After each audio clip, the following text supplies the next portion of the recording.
तो मैं बैठ जाऊं? बैठिए, आपकी बात इसके बाद आप बोलो, बताइए राजा भाई। माननीय अध्यक्ष, क्या बोलना है?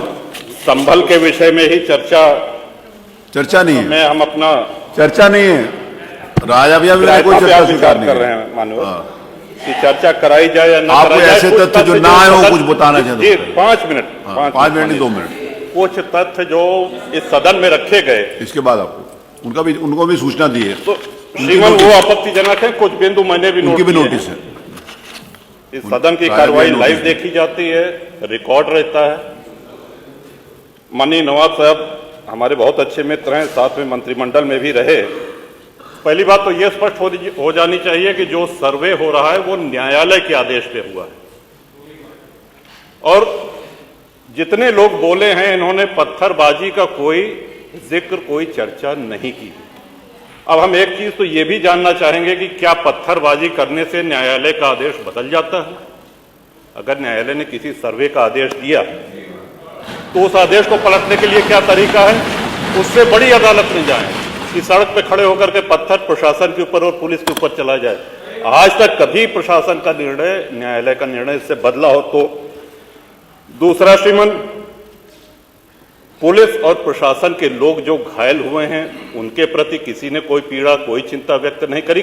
बहुत गंभीर मामला है ये। ठीक उसी तरह है जैसे बहराइच में 22 साल का एक नौजवान राम गोपाल मिश्र, 4 महीने पहले शादी हुई थी, उसकी हत्या कर दी गई। इतनी निर्मम हत्या करी गई, इतनी गोलियां शरीर में मारी गई, हाथ के नाखून भी निकाल लिए गए।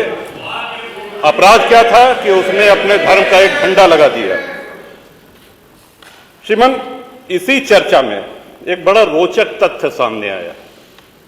माननीय नवाब साहब ने कहा कि कुंदरकी में लूट हुई है, लूट करके, वोट लूट करके ये विधायक बन गए हैं, वरना कुंदरकी में 65% मुसलमान हैं, 35% हिंदू हैं, तो रामवीर सिंह कैसे जीत जाता?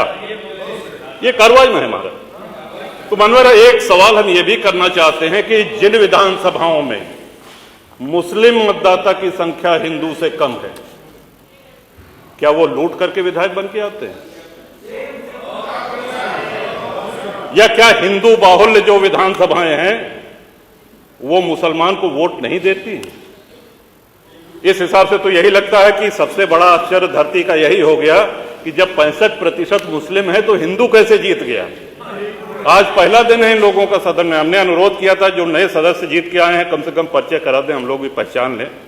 हमारा कोई परिचय नहीं है रामवीर जी से, लेकिन वो निर्वाचित सदस्य हो चुके हैं, इस सदन के सम्मानित सदस्य हैं, उनका इस तरह से अपमान करना, उनको लुटेरा कहना, ये तो आपत्तिजनक है। और सर्वे हम बोल रहे तो आप बोले।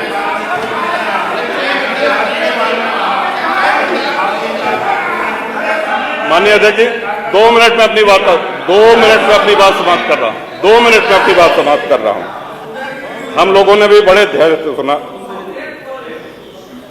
तो इस सदन का एक क्राइटेरिया, एक मापदंड क्या ये तय मान लिया जाए कि जहां हिंदू अधिक है वहां हिंदू विधायक को ही जीतना चाहिए, मुस्लिम विधायक सिर्फ वहीं से जीतना चाहिए जहां मुस्लिम की आबादी 50% से अधिक है? अगर ऐसा नहीं हुआ तो ये मान लिया जाए कि वोटों की लूट हो रही है, या विधायक लुटेरा बन के वोट को लूट करके जीत करके आया है, बेईमानी से आया है। तो श्रीमान, ये तो इन शब्दों को कार्रवाई से हटाया जाना चाहिए। ये सदन के विधायक का अपमान है। और एक बात और कही गई कि सर्वे शांतिपूर्ण चल रहा था।